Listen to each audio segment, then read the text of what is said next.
Muito bem, gente. Dando sequência à nossa disciplina, hoje nós vamos iniciar um tema que é um dos temas mais importantes para o direito processual, seja ele direito processual penal, civil, de qualquer esfera, que é o tema prova, né? Prova.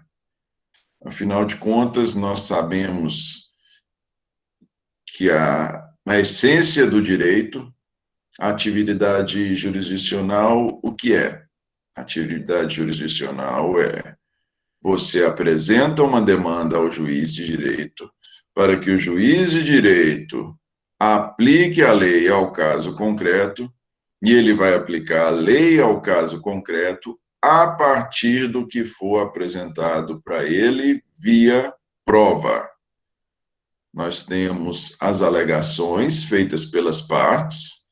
Falando do processo penal, nós temos a acusação feita pelo Ministério Público e temos a defesa feita por aquele que é acusado, pelo réu, né, via seu advogado, via defensoria pública, advogado constituído, advogado dativo, enfim, seja por que profissional for, mas nós temos a acusação feita pelo Ministério Público ou ofendido, e a defesa sendo feito pelo réu por meio de seus representantes, por meio dos seus profissionais, os profissionais do direito que o representam. As alegações por si só, o juiz quer aplicar o direito ao caso concreto. As alegações por si só, elas são suficientes para direcionar a atividade jurisdicional. É com base nas alegações que o juiz vai fazer uma construção lógica ali do que está sendo apresentado a ele. Mas essas alegações não são suficientes por si só. Para calçar essas alegações, nós precisamos de provas. Precisamos da demonstração probatória, da demonstração de que aqueles fatos, aquelas alegações, aqueles fatos alegados efetivamente ocorreram. Sejam esses fatos, sejam essas alegações feitas pelo Ministério Público, pela acusação, sejam essas alegações feitas pela defesa. Ok? Então, o tema hoje que iremos iniciar o estudo será o tema provas. Vamos hoje trazer uma ideia geral acerca de provas e na próxima aula nós vamos falar de algumas espécies de provas. Ok? Vamos lá, vou projetar para vocês os slides, podem me interromper caso queiram.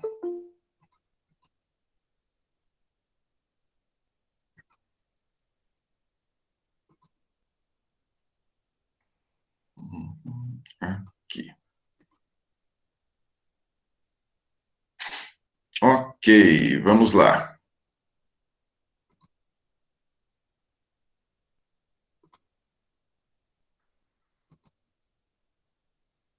Prova. Vamos ao conceito doutrinário de provas, gente. Primeiro, vamos começar do começo, vamos começar do conceito. Prova, conceito doutrinário. Prova é o conjunto de atos praticados pelas partes, pelo juiz e por terceiros, destinados a levar ao magistrado a convicção acerca da existência ou inexistência de um fato,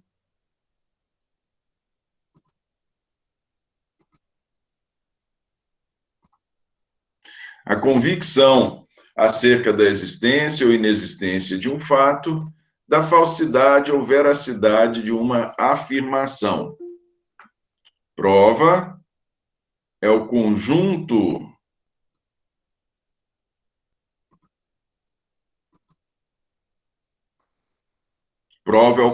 de atos praticados pelas partes, acusação e defesa, pelo juiz e por terceiros, destinado a levar ao magistrado a convicção acerca da existência ou inexistência de um fato e da falsidade ou veracidade de uma afirmação.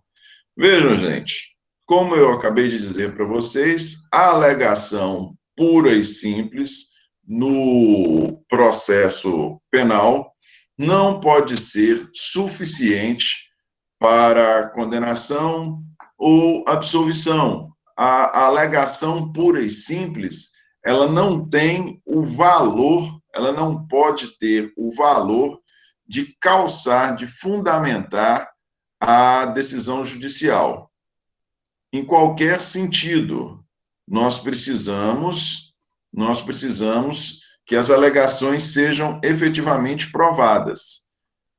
Agora, vejam vocês que interessante. Nós temos, no processo penal, e já falamos sobre isso, nós temos o sistema acusatório. O que é o sistema acusatório?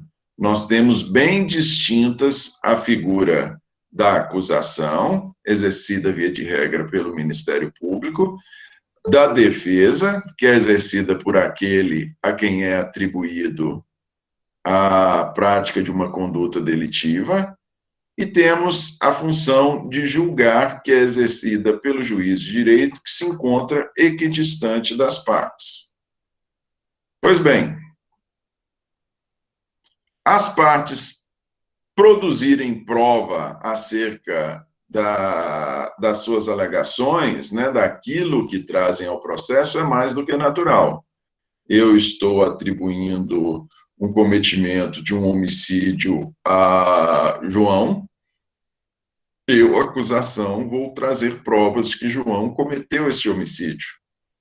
João está alegando que não cometeu o homicídio, João vai trazer provas, vai procurar trazer provas de que ele não é autor do homicídio. Dentro desse sistema acusatório, espera-se que o juiz, a regra é que o juiz sempre julgue. O juiz simplesmente julgue a partir das provas que são trazidas até ele.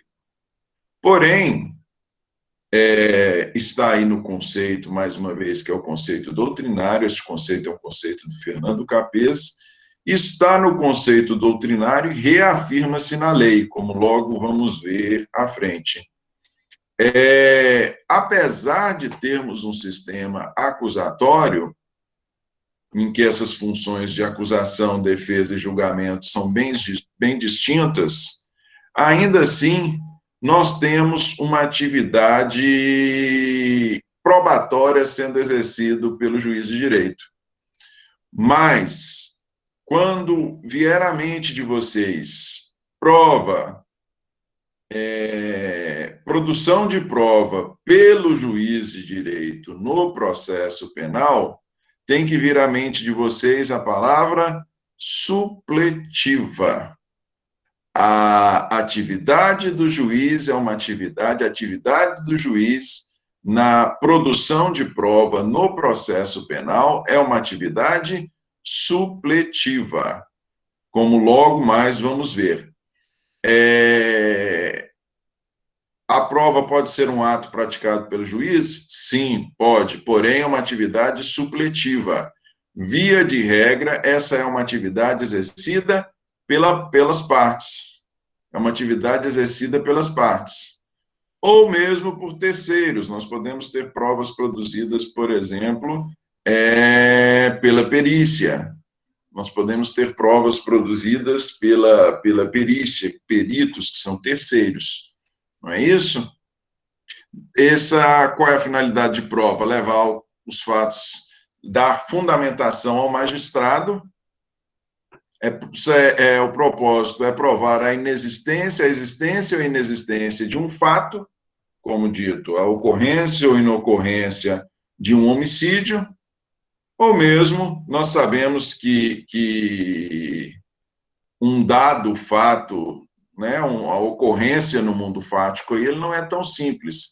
Então, nós podemos estar com o propósito de provar a ocorrência ou não ocorrência de um homicídio, como também poderemos ter por propósito, com a prova, provar simplesmente a falsidade ou a veracidade de uma afirmação. Correto?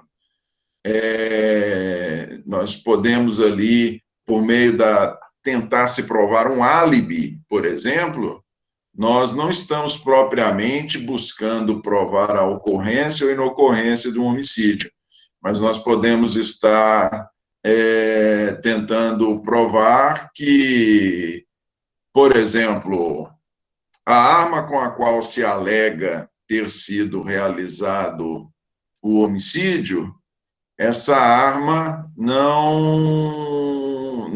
seria possível ela estar naquele local no momento dos fatos, porque ela estava cautelada em um determinado lugar. Suponhamos que o suposto autor pertenceria a um clube de tiros, num local onde é a destinação para que as armas fiquem acauteladas, apreendidas. Tem cofre lá para que os associados mantenham as armas. Eu estou afirmando que eu não estava de posse da arma com a qual alegam que eu efetuei os disparos contra a pessoa que eu matei. Eu não estou tentando provar a ocorrência ou inocorrência do homicídio, eu estou tentando provar a afirmação que eu estou fazendo de que a arma estava acautelada no clube de tiros, correto?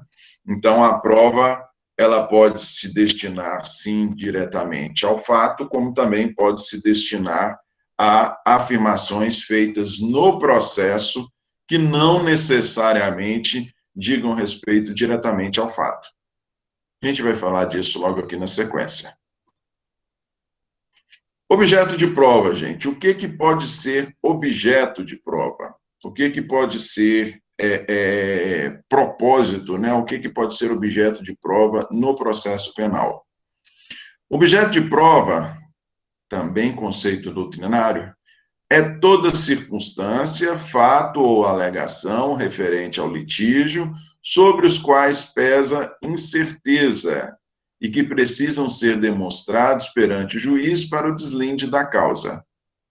Objeto da prova é toda circunstância, fato ou alegação referente ao litígio sobre os quais pesa incerteza e que precisam ser demonstrados perante o juiz para o deslinde da questão.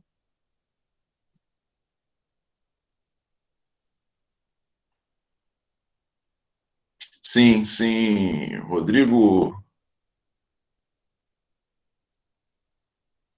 Exatamente, Rodrigo, exatamente. Quem faz a acusação é que tem que provar. Nós logo vamos fazer referência a isso aqui. Temos um dispositivo legal no CPP que faz referência a essa circunstância de que quem acusa é quem tenha essa obrigação de fazer prova. Objeto de prova, então, gente, conforme consta do conceito, objeto de prova são todas as circunstâncias, fatos ou alegações referentes ao litígio sobre os quais pesa incerteza e que precisam ser demonstrados perante o juiz para o deslinde da causa. Olha só. Vejam vocês que deste conceito aí a gente extrai que o objeto da prova não é apenas o fato em si, correto? Não é apenas o fato em si, quero dizer, a conduta delitiva propriamente dita. Eu não tenho simplesmente que me preocupar dentro de um processo penal em provar o que tem que ser provado, esclarecido, muitas vezes, não é apenas se João matou Antônio. O delito é matar alguém.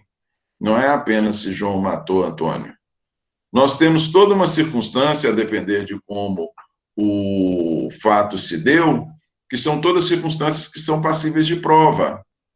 Nós podemos fazer prova a respeito se o autor efetivamente se encontrava naquele lugar.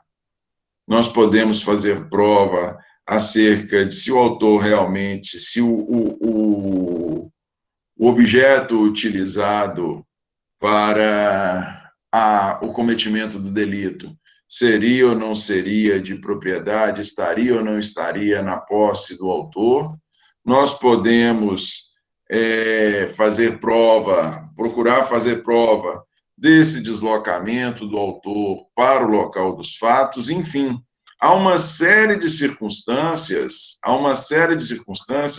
que são todas passíveis de prova. Não é apenas o fato em si, mas todas as circunstâncias ali circundantes que de alguma forma possam ou não interferir e que foram trazidas para dentro do processo via alegação da acusação ou da defesa, todas elas são passíveis de serem objeto de prova, correto? E isso, no processo penal, é tão certo, é tão sério, que, por mais que no conceito aqui traga a necessidade, o objeto de prova são os fatos, circunstância ou alegação sobre os quais pesa incerteza, por mais que fale da incerteza aqui neste conceito, eu tenho que ser fiel ao conceito, este conceito é do Fernando Capês, ainda assim, o processo penal, ele não se ocupa apenas de fatos incontroversos, correto? Vocês se recordam que no processo civil, não sei se vocês já estudaram o tema provas no processo civil,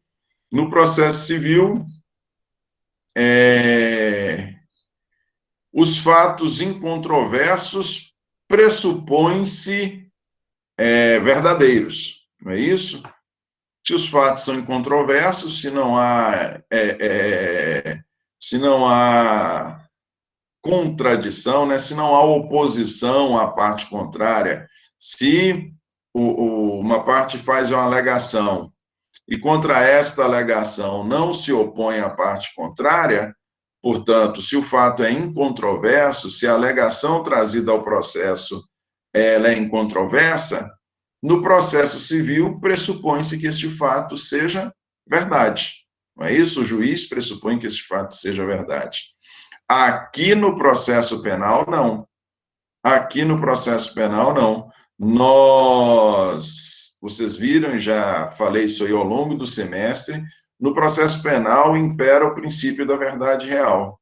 E por imperar o princípio da verdade real, ainda os fatos tidos por incontroversos necessitam ser provados.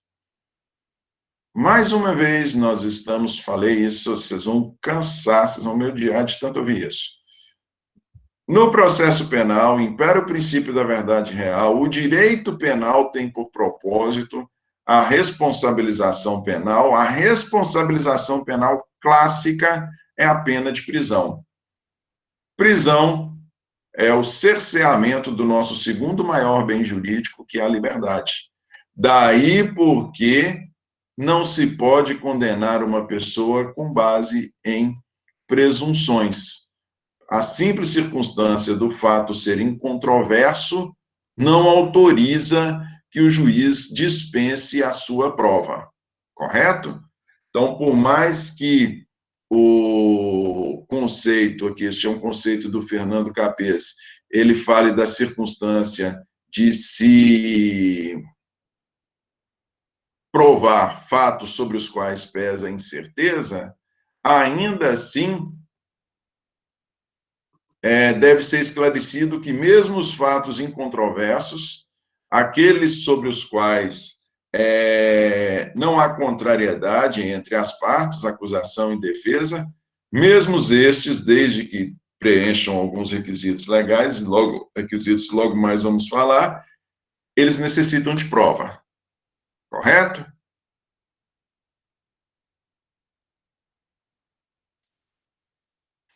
Olha lá, prova de direito. Prova de direito.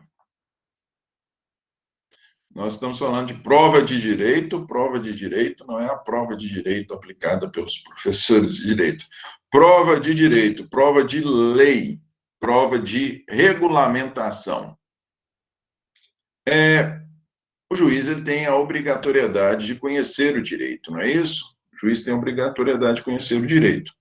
Então, nós vemos aí no conceito, e já falamos no conceito e agora no objeto, o que precisam ser provados são fatos, circunstâncias, alegações.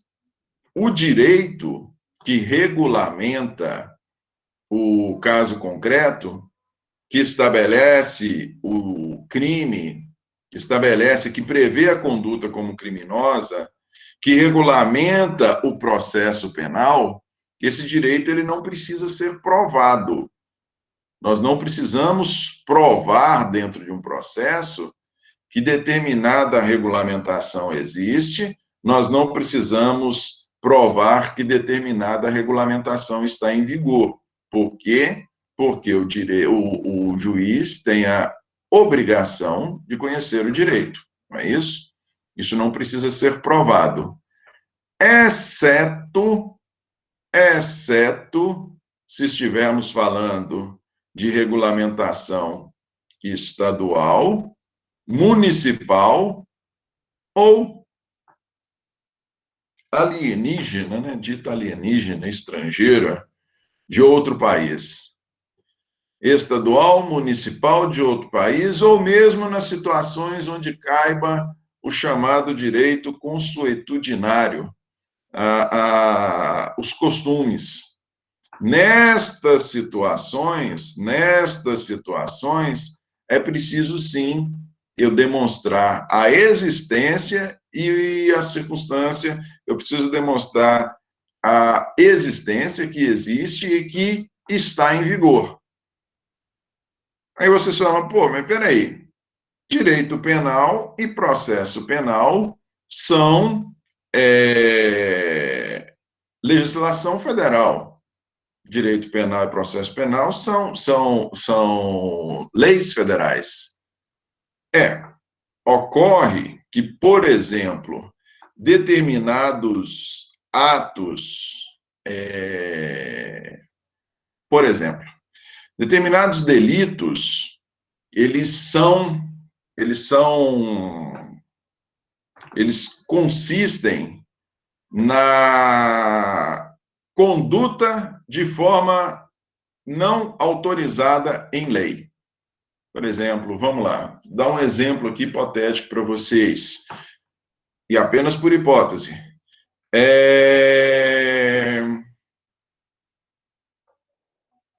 Se eu estiver falando que crimes contra o meio ambiente, desmatar, realizar o desmatamento em desacordo com a regulamentação legal, ponto. Ok? Se nós tivermos uma regulamentação, se nós tivermos com o propósito de dar uma maior proteção ao meio ambiente, se nós tivermos uma regulamentação municipal para a realização da autorização ambiental, para a concessão da autorização ambiental para o desmatamento, se nós tivermos alguma forma de regulamentação municipal a esse respeito, além da regulamentação estadual, né, estadual ou federal, o Ministério Público tem a obrigação de propor, olha, tem a obrigação de provar. A conduta está aqui, beleza? A conduta se deu em tal dia, o desmatamento foi feito por essa e aquela pessoa, a mando do fazendeiro, com a utilização de tratores. Eu estou provando o fato. E essa regulamentação, esse desmatamento, deu-se em desacordo com a regulamentação municipal do local onde ocorreu o desmatamento. Aí eu vou ter que fazer prova perante o juiz de direito de que existe essa regulamentação municipal e ela está em vigor. Correto? Então, direito, regulamentação federal, normas que prevêem o delito, regulamentação penal, e normas processuais penais, todas duas regulamentações federais, não precisam de prova. Regulamentação, porém, estadual, municipal, se uma determinada situação referir-se à regulamentação de direito internacional ou mesmo direito costumeiro, esses direitos, entre aspas, precisam ser provados. Ok?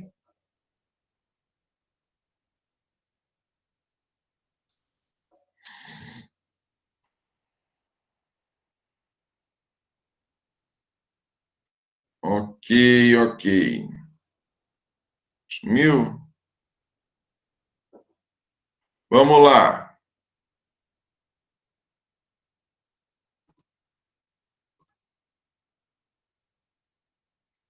Vamos lá.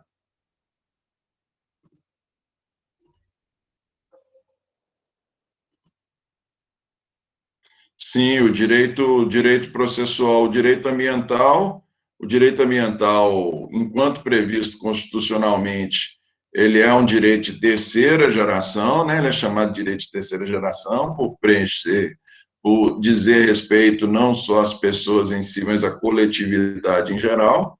E ele é ele é um direito difuso, como é um direito difuso do direito do consumidor, e nós temos proteção nas várias esferas da legislação. É isso mesmo. Olha lá, fatos que independem de prova, que não precisam ser provados, além do direito que acabamos de falar. Fatos axiomáticos ou intuitivos. Fatos intuitivos ou axiomáticos. São fatos lógicos, óbvios, correto? Se nós estivermos falando, por exemplo, de um homicídio, onde tivemos um atropelamento, aqueles bitrens, não, tritens, né? Que atropelou um ciclista, um motociclista e arrebentou com o cara. Nós não precisamos fazer um exame de corpo de delito interno para procurar a causa mortis. Não é? Partiu a pessoa, separou a pessoa em partes. Nós não precisamos de um exame de corpo de delito interno para fazer essa prova. São fatos intuitivos, lógicos, correto? Correto? Fatos notórios, fatos que são de conhecimento de todos. Fatos que são de conhecimento de todos. Por exemplo, eu não preciso fazer a demonstração de que 25 de dezembro é Natal. Eu não preciso demonstrar que 25 de dezembro é feriado de Natal. Isso é um fato notório, isso é um fato de conhecimento de todos. Sendo fato de conhecimento de todos, também independe de prova. Presunções legais. Presunções legais. Presunções legais também não precisam ser provados.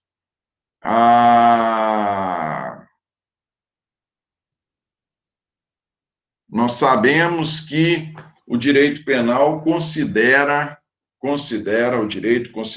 que os menores de 18 anos não são responsáveis penalmente, responsabilizados dentro do direito penal, né? Dentro do direito penal, não, eles respondem em outra esfera. Porque, nos termos da lei, eles não têm capacidade de entender o caráter, a completa capacidade de entender o caráter ilícito do fato. Essa presunção legal, nós temos a previsão dessa não responsabilização, não há como eu tentar fazer prova, acusação, vou fazer prova, não, que esse menino tem inteira capacidade de entender o caráter ilícito do fato, e, em função disso, eu vou responsabilizá-lo nos termos do direito penal. Eu quero a ele aplicar pena. Eu quero aplicar pena a ele. Nós temos a presunção legal de que ele não entende, que o menor de 18 anos não é responsabilizado e ponto.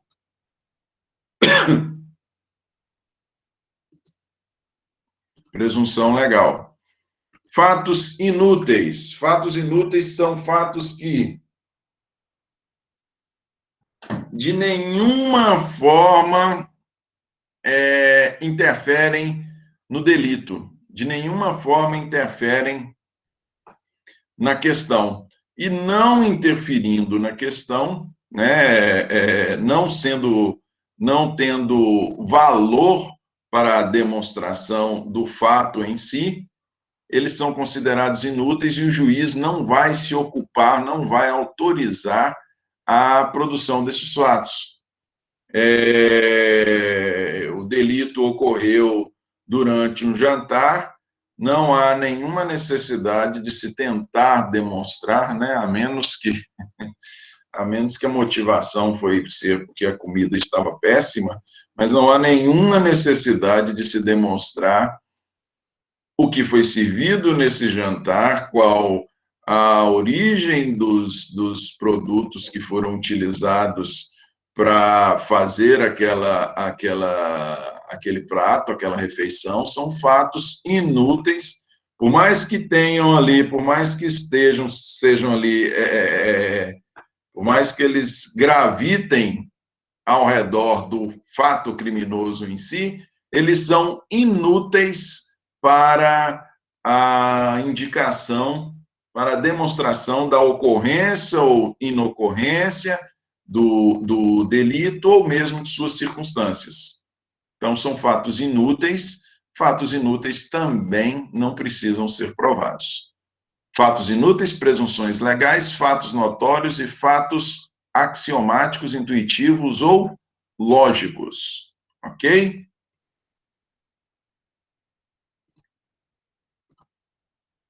Vamos lá. Sim.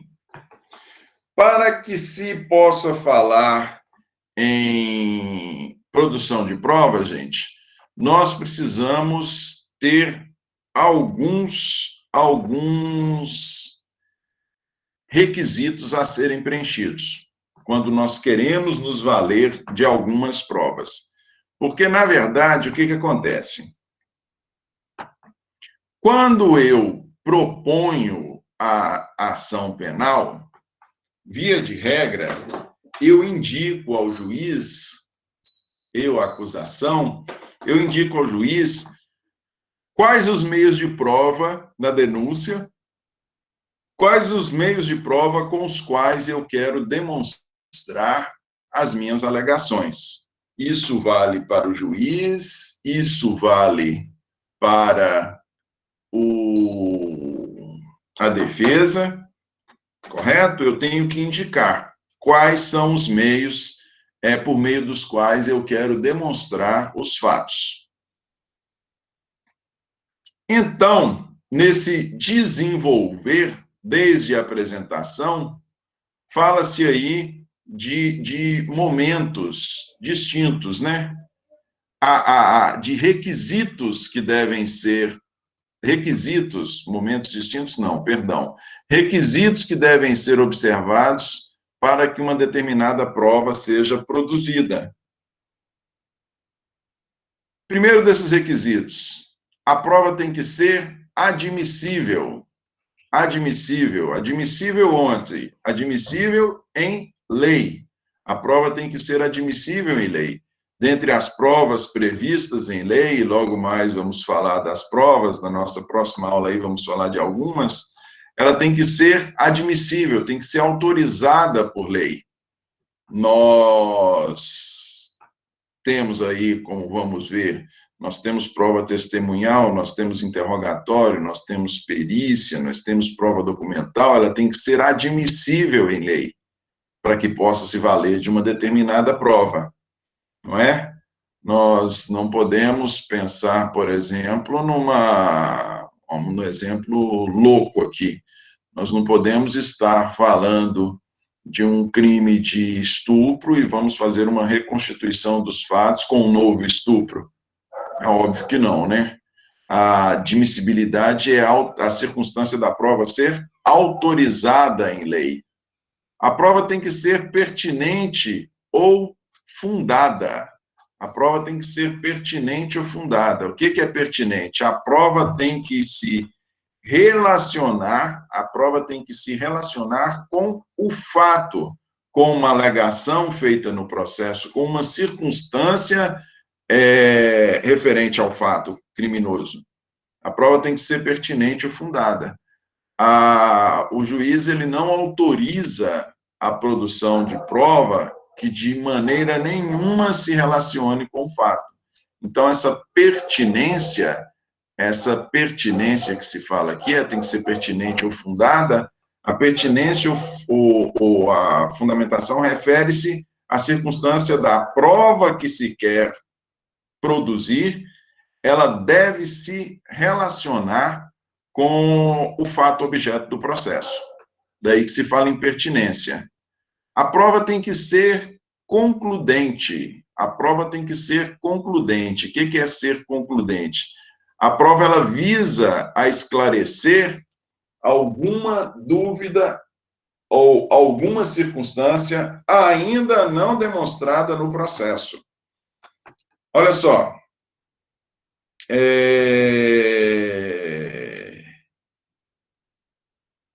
determinada,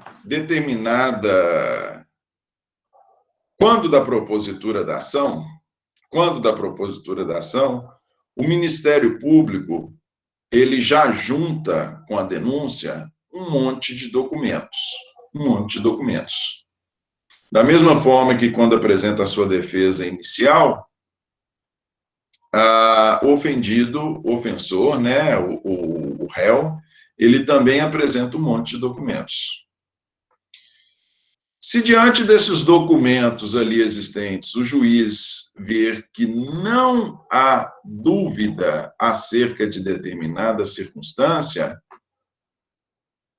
se não houver dúvida a ser esclarecida, nós teremos que essa prova, ela não vai ser concludente. Por que ela não vai ser concludente? Porque não há nenhuma conclusão, não há nada a se esclarecer.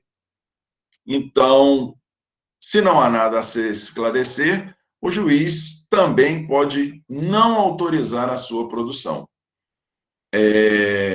Nós podemos estar ali com uma determinada circunstância, absolutamente esclarecida via documento, e vocês podem falar assim, professor, mas podemos ter uma bagunça sim.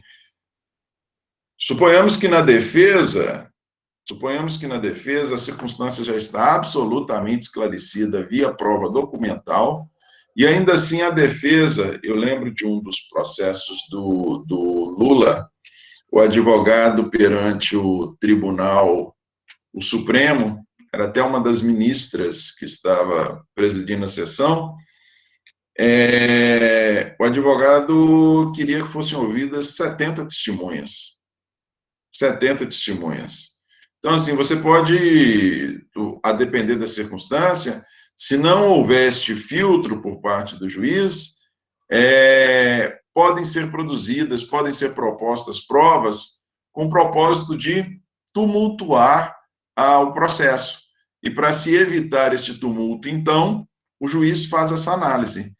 Se nós temos circunstâncias incontroversas não só entre as partes, mas que já estão devidamente provadas no processo, a prova que se quer propor, ela não vai apresentar este requisito, ela não vai ser concludente, e em razão disso, não teremos autorização da sua produção.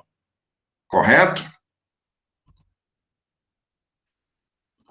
E a prova tem que ser possível de realização. Possível de realização. Possível faticamente falando. Possível faticamente falando. Se nós pensar no exemplo mais absurdo aqui, nós tivemos um homicídio que se deu por meio de fogo, né?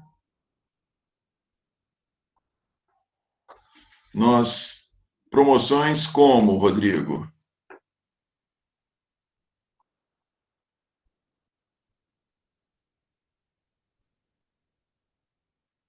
promoções... Não, o que nós temos, por vezes, são atuações porque essa é uma via... Hoje nós temos, pelo menos hoje está um pouquinho melhor, porque nós temos as videoconferências, mas temos a possibilidade de oitiva por videoconferência. Mas antes, quando você indicava a produção, por exemplo, se você quisesse tumultuar o processo, você poderia indicar a produção de prova testemunhal de uma pessoa que se encontra lá no interior do Acre. Isso atrasava pra caramba o processo. Então, o juiz ele tem essa liberdade de análise, deferimento ou indeferimento. Entendeu? Vamos lá.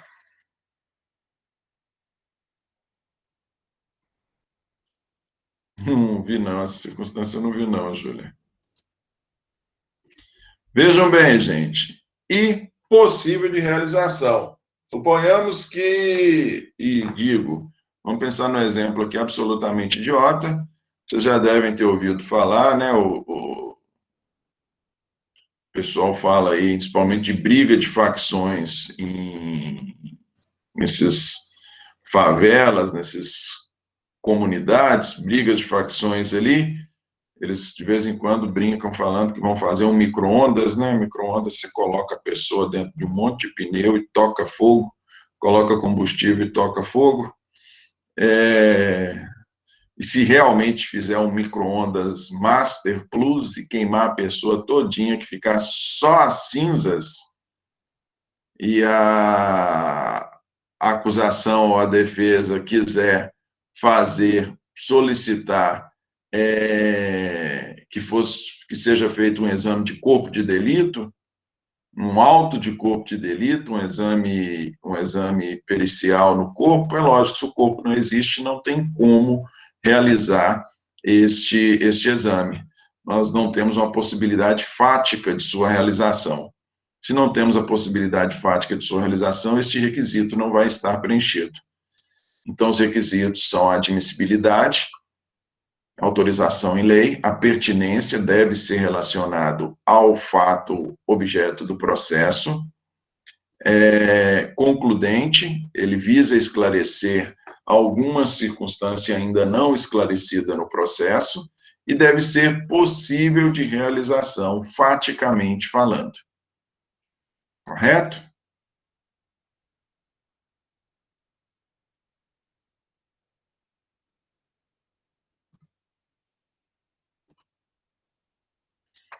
Prova proibida, gente.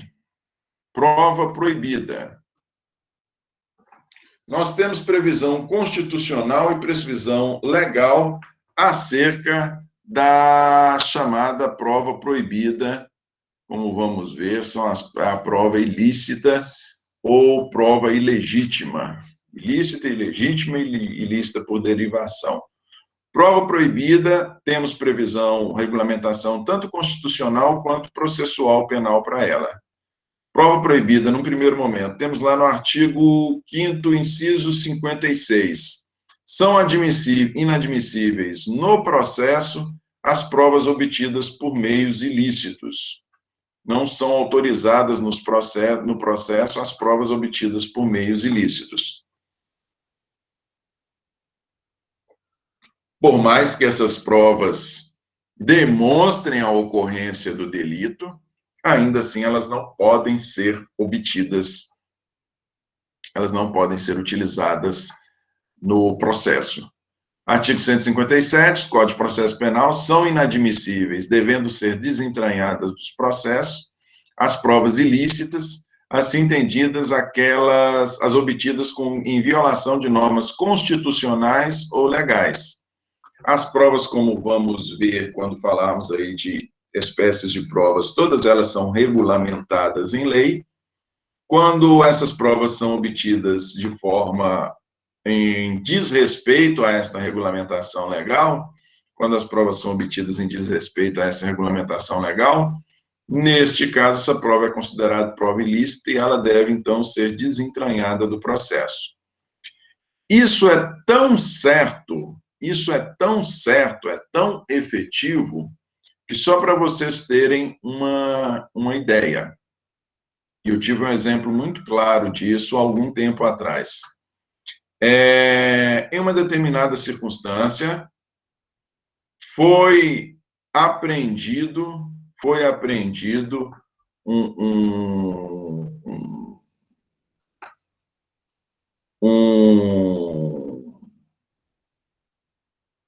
uma documentação, foi apreendida uma documentação que demonstrava a ocorrência de delito de pedofilia, de abuso sexual, né?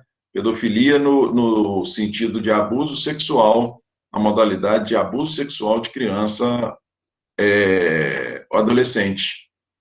Foi admitida, foi apreendida de forma ilegal. Não se estava em situação de flagrante, não havia mandado para essa apreensão. Beleza? Por não haver mandado para apreensão e por não estar em flagrante, por mais que estivesse demonstrada a ocorrência do delito, ainda assim essa prova era ilícita. E por ser ilícita, em razão da apreensão ter sido feita em desatenção às normas legais, essa prova é considerada ilícita e não pode haver condenação do autor. Não pode haver condenação do autor do delito. Mas, professor, você está falando de pedofilia, nós estamos falando de abuso sexual de criança. Ainda assim. Provas obtidas por meio ilícito, provas proibidas não são aceitas no processo. Beleza?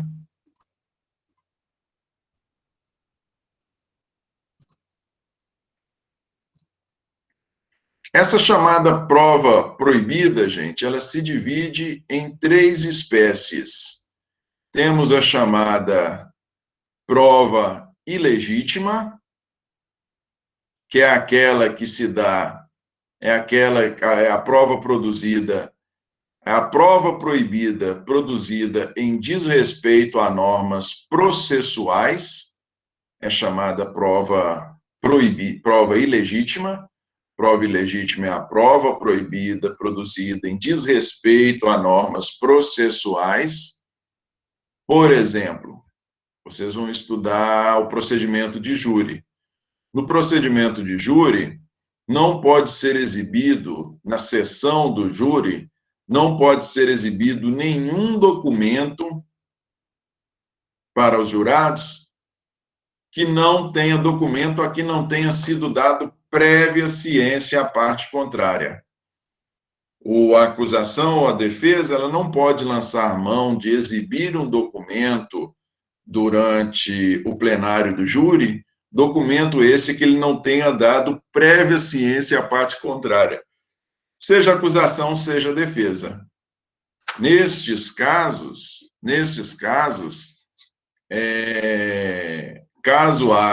caso assim se proceda, nós estaremos diante de uma prova ilegítima. Essa prova não poderá ser considerada, seja para fim de acusação ou absolvição.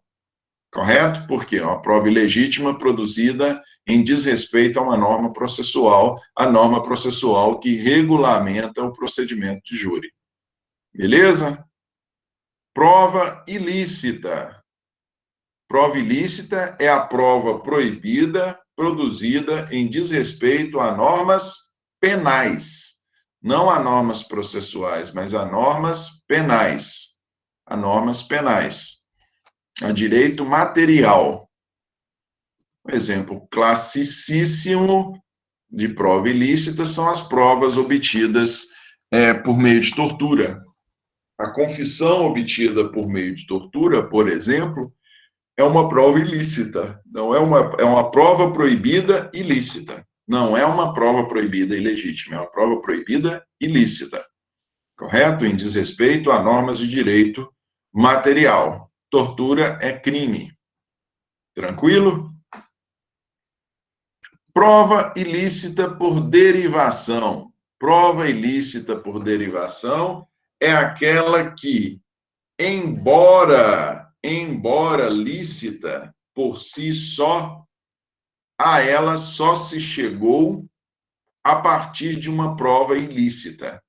Tivemos uma primeira prova ilícita, e em razão desta prova ilícita, chegou-se a provas lícitas. Essa prova lícita também não é admissível. Essa prova lícita também é uma prova proibida. Por quê? Porque na sua origem, a produção deu-se com base numa prova ilícita. Por exemplo, nós podemos ter uma situação de tortura em que, na confissão, o réu indicou as testemunhas que presenciaram a ocorrência do delito. Ele indicou as testemunhas que presenciaram a ocorrência do delito. A polícia não se chegou até essas testemunhas por investigação própria. O depoimento dessas testemunhas é considerado prova ilícita por derivação. É considerado prova ilícita por derivação. A prova originária a partir da qual essas testemunhas apareceram foi uma prova ilícita. Então, essa é a chamada teoria do fruto das árvores envenenada. Se a árvore se encontra envenenada, os seus frutos produzidos também são envenenados. Da mesma forma que a árvore não se presta para o processo, os frutos dela produzidos também não se prestam para o processo. Correto? Artigo 157, parágrafo 1º. Júlia, por favor.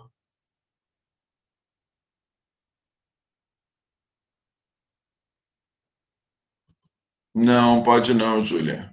Pode não. Essa prova é considerada ilegítima e ela não pode ser admitida. Ela não pode ser admitida. 157, parágrafo 1º, Júlia, por favor.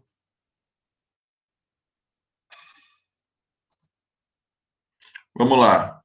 São também inadmissíveis as provas derivadas das ilícitas, salvo quando não evidenciado o nexo de causalidade entre umas e outras, ou quando as derivadas puderem ser obtidas por uma fonte independente das primeiras.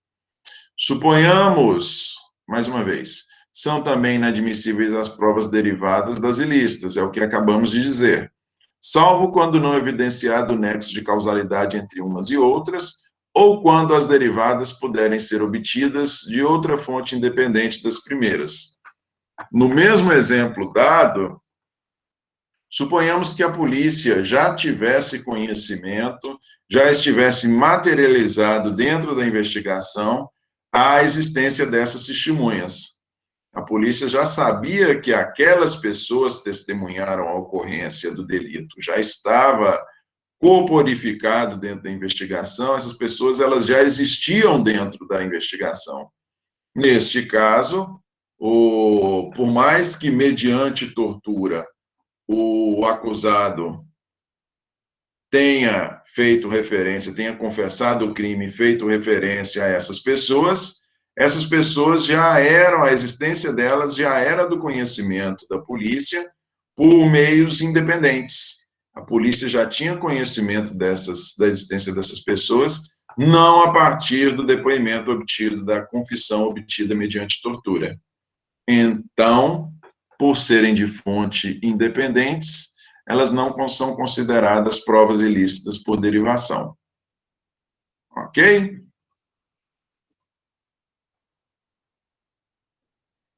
Classificação. Qualquer questionamento vocês podem fazer aí, viu, gente? Classificação acerca das provas. Esta é uma classificação doutrinária. Uma classificação doutrinária importante, porque, e eu sempre digo isso para vocês, elas são referidas na doutrina, são referidas na jurisprudência, são referidas em provas de concurso, provas de OAB, então, faz-se necessário sabermos. Quanto ao objeto, quanto ao que se quer provar por meio da prova proposta. A prova pode ser considerada direta ou indireta. A prova direta é aquela que se refere ao fato propriamente dito. Como dissemos, num homicídio, o auto de corpo de delito, o exame pericial, é uma prova direta. A prova indireta é aquela por meio do qual se quer provar uma outra circunstância que se relaciona ao fato, porém não está diretamente ligado ao fato. O que pode estar relacionado ao fato, né, de alguma maneira. A principal dessas provas chamadas de prova indireta é o álibi. O álibi ele é uma prova indireta. Ele é uma forma, né, e o álibi ele tem por propósito exatamente isentar a responsabilidade. Quando eu, defesa, quando eu, acusado, quero demonstrar que naquele dia, naquela hora em que estão me acusando de ter cometido o homicídio, eu não estava lá, se eu vou fazer prova de que naquele momento eu estava assistindo a aula de processo penal do professor Pedro por meio do computador linkado lá na minha casa, eu tenho o IP, que é uma rede fixa de internet, eu estou demonstrando que eu estava linkado em minha casa e o crime ocorreu lá no centro da cidade, isso é prova de álibi, isso é uma prova indireta, correto? Quanto ao valor, a prova pode ser plena ou indiciária. Plena ou indiciária. Vocês lembram?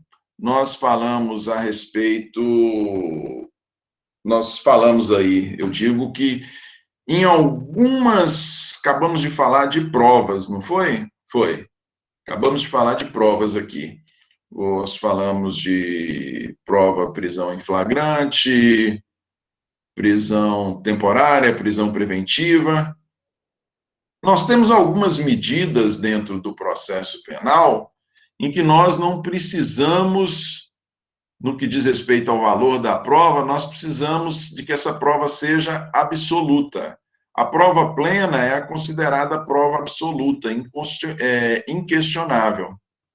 A prova plena, ela é exigida para quê? Ela é exigida apenas para a sentença. A prova plena, ela é exigida apenas para a sentença. A prova plena da ocorrência do fato e da autoria, ela é exigida apenas para a sentença. Para decisões que se dão ao longo do processo, me bastam indícios. Vocês viram que nós falamos aí agora de prisões cautelares, né? Falamos de espécies de prisões cautelares. Em algumas delas, a lei prevê expressamente que precisamos apenas de indícios. Essa é a prova indiciária. Nós não precisamos de uma prova certa, absoluta, incontestável. Tranquilo? A depender do momento processual, no que diz respeito ao valor da prova, basta-nos uma prova indiciária, não precisamos de uma prova absoluta. Prova absoluta nós precisamos para a sentença, para a conclusão do processo, para a responsabilização penal. Tranquilo? Quanto à natureza da prova, gente, quanto à natureza, a prova pode ser material, pessoal, documental ou material. Pessoal, documental ou material. Pedro, vamos lá. No caso do celular conectado no Wi-Fi da casa, vale também da mesma forma. Da mesma forma. Se você conseguir demonstrar que foi via celular, ok, né? Aí é uma prova tranquila. Se a conexão se deu via telefonia móvel, aí não é uma prova de álibi absoluto. Se for via Wi-Fi, tranquilo, porque o Wi-Fi funciona da mesma forma, né? No tablet, o notebook, o celular, todos eles utilizam do mesmo IP da casa, da conexão da internet, da operadora. Agora, se for telefonia móvel, aí não. Aí você pode estar assistindo a minha aula e matando a pessoa ao mesmo tempo. Então, não é uma prova incontestável de álibi. Vamos lá.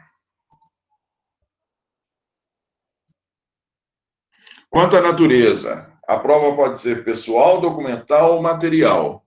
Prova pessoal. Prova pessoal é aquela que se refere é aquela que é produzida por pessoas. Principais das provas periciais são os depoimentos e declarações que se dão dentro do processo. Depoimentos e declarações. Depoimento, testemunhas, declarações são provas, são as afirmações em audiência feitas pela vítima e pelo autor. Depoimento dado por testemunhas, declarações dado por vítima e autor. Tranquilo? Prova documental. Tranquilo, né, gente? São documentos. Se a gente apresenta uma certidão de casamento, de nascimento, um contrato, se a gente apresenta uma autorização ambiental, se a gente apresenta, isso são todas provas documentais. Prova material. A principal das provas materiais são as provas consistentes em objetos mesmo. Eu vou demonstrar a arma de fogo apreendida num delito. Ela é uma prova material. A arma de fogo apreendida é uma prova material. O laudo pericial produzido em razão do exame de corpo de delito é uma prova material. Tranquilo? Um laudo produzido, um objeto apreendido são provas materiais. Ônus da prova, gente. Ônus da prova. Quem foi que antecipou aí? Nós já tivemos aqui a antecipação feita pelo Rodrigo. No processo penal, artigo 156, a prova da alegação incumbirá quem a fizer, sendo, porém, facultado ao juiz de ofício ordenar, mesmo antes de iniciar a ação penal, a produção antecipada de provas consideradas urgentes e relevantes, observada a necessidade, a adequação e a proporcionalidade da medida. 2, determinar, no curso da instrução ou antes de proferir a sentença, a realização das diligências para dirimir dúvidas sobre pontos relevantes. Olha só, gente, via de regra, o ônus da prova compete àquele que faz a alegação. Eu que tenho que provar as minhas alegações. Eu faço alegações em audiência, eu tenho que provar essas alegações. Correto?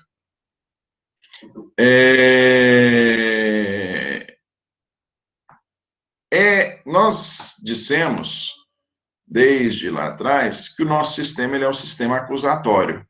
Nós temos bem distintas as figuras da acusação, da defesa e do juiz.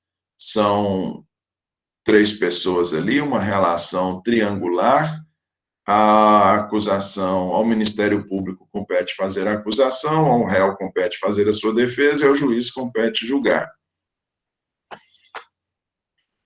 O artigo 156, os incisos 1 e 2, de certa forma, eles atentam quanto eles atentam contra o sistema acusatório. Por quê? Porque eles preveem, nos incisos 1 e 2, nós temos a previsão de iniciativa de prova por parte do juiz. Vocês vejam que o juiz, ele pode ordenar a produção antecipada de provas, inciso 1, e ele também pode determinar, no curso da instrução, realização de diligências para dirimir dúvidas. Então, todas as 2 circunstâncias são bastante criticadas, inclusive eu já fui orientador de monografias que teve como tema esse artigo 156, Nosso sistema é um sistema acusatório. Se o nosso sistema é um sistema acusatório, em que são distintas as figuras da acusação, defesa e julgamento, o juiz não pode ter iniciativa de prova. Se ele tiver iniciativa de prova, ele estará quebrando a sua imparcialidade. Apesar da crítica que se faz a este artigo 156, ele é um dispositivo legal que está em vigor. Vocês têm que compreender apenas, já disse isso lá no inicinho, quando comecei a dar aula, que a função do juiz é uma função supletiva. A função do juiz é uma função supletiva. Ele atua de maneira supletiva, apenas para dirimir dúvidas, ou, no caso do inciso 1, para produzir provas de maneira antecipada para que essas provas não se percam. Tranquilo? Gente, nas nossas 3 últimas aulas, 3 próximas aulas, eu falo acerca destes 3 últimos slides aqui e também falo acerca das espécies de prova. Que pena, gente. Então, essa é a nossa última aula. A aula acaba agora às 10 horas, não é isso? Começamos 9h30, quer dizer, na verdade, começamos 7h30.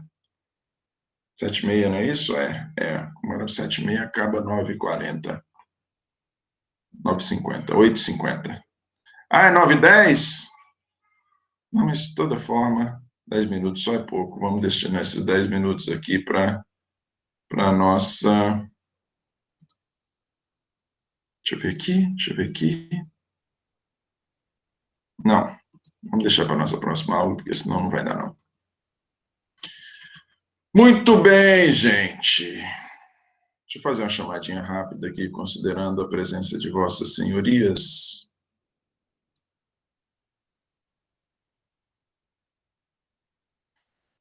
Pode seguir, então? Vamos fechar isso aqui? Podemos? Se vocês autorizarem, nós descemos o pau aqui e terminamos. Pedrão. Bora? Vamos lá, então. Vamos lá. Olha lá. Falamos de iniciativa de prova do juiz. Ok. Procedimento probatório. Para a produção da prova, gente, nós temos... a produção da prova, nós temos aí momentos distintos dentro do processo. Nós temos momentos distintos dentro do processo.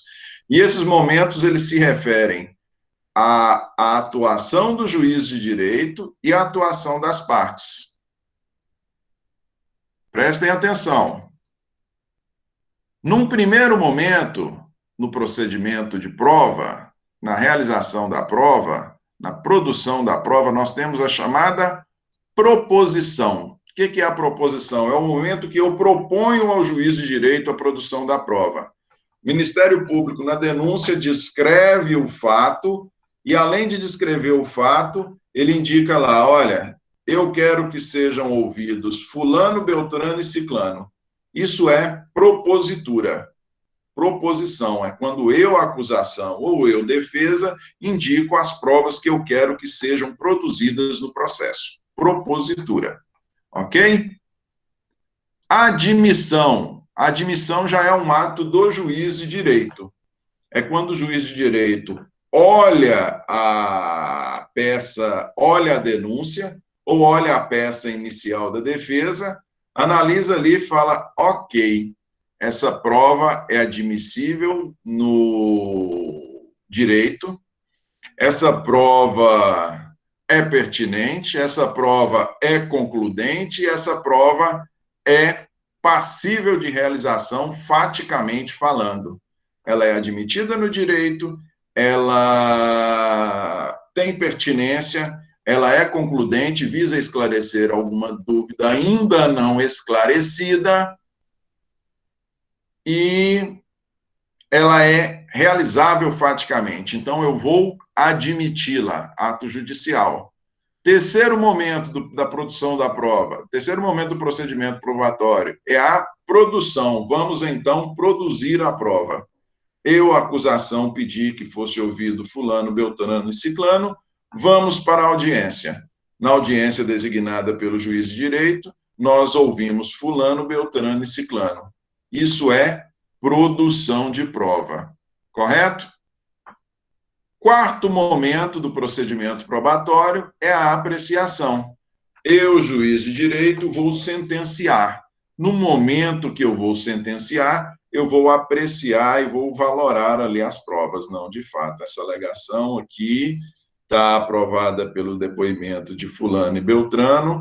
Essa outra alegação feita pelo Ministério Público, o Ministério Público alegou um homicídio por motivo fútil. O homicídio está provado, ok, está provado pelo auto de corpo de delito, está provado pelo depoimento das testemunhas, só que o Ministério Público ele também alegou o motivo fútil, ele alegou a qualificadora do motivo fútil. Pelo que eu ouvi das testemunhas aqui, indicadas pelo próprio MP, não tem motivo fútil, não. Se não tem motivo fútil, eu estou apreciando a prova e, na apreciação, considero e condeno pelo homicídio simples, desconsidera a qualificadora do motivo fútil. Isso é apreciação. Correto?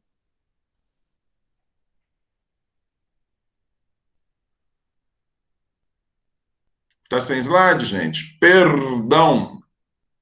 Por que vocês não deram o grito aí?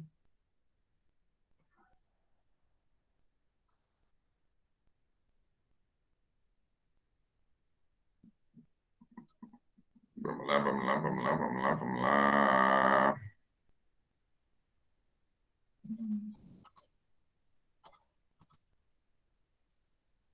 Vamos lá, vamos lá, vamos lá.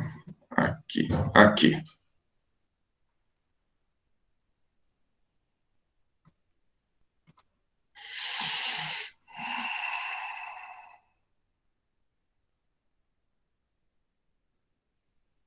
Beleza, Júlia? Já está indo aqui. Vamos, trem!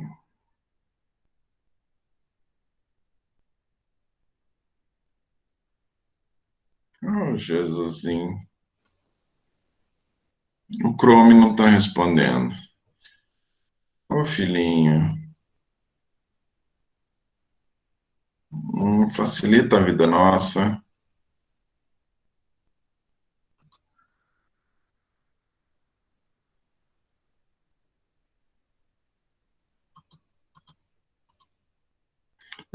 Vou ter que deixar mesmo, porque aqui agora o Chrome travou.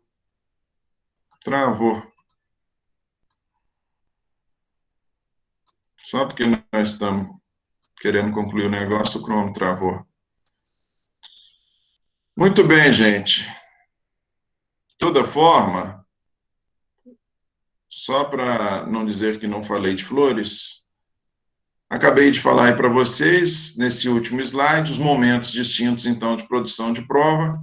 Proposição é o momento que se solicita, admissão é um ato do juiz que ele admite a produção da prova, a produção é a realização da prova propriamente dita, a apreciação se dá lá na sentença quando o juiz condena ou absolve. Ok? Tendo sido travado aqui o nosso sistema, não dá nem para interromper a nossa aula aqui, eu vou ter que fechar a nossa aula. De toda forma, isso. Eu acho que agora caiu, foi de vez. Caiu de vez a aula.